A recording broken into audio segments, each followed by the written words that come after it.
16 жылдық тәжірибемде мен бір нәрсені түсіндім. Кез келген ерлер мәселесін шешуге болады. Мәселе тек уақытында келіп, дәрігерлермен бірге әрекет ету.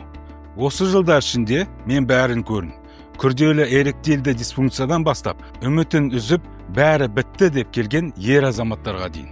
Бірақ қазір медицина мүлдем басқа деңгейде. Біз бұрын мүмкін емес, емделмейді деген мәселелерді қазір қалпына келтіріп жатырмыз. Ер адам дәрігерге келген кезде ол жай ғана ем қабылдамайды. Ол өз сенімділігін, еркіндігін және ер азамат екенін қайта қайтарады. Маған ең үлкен қуаныш адам қорқынышсыз өз-өзіне және сенімді өмірге қайтадан оралуы.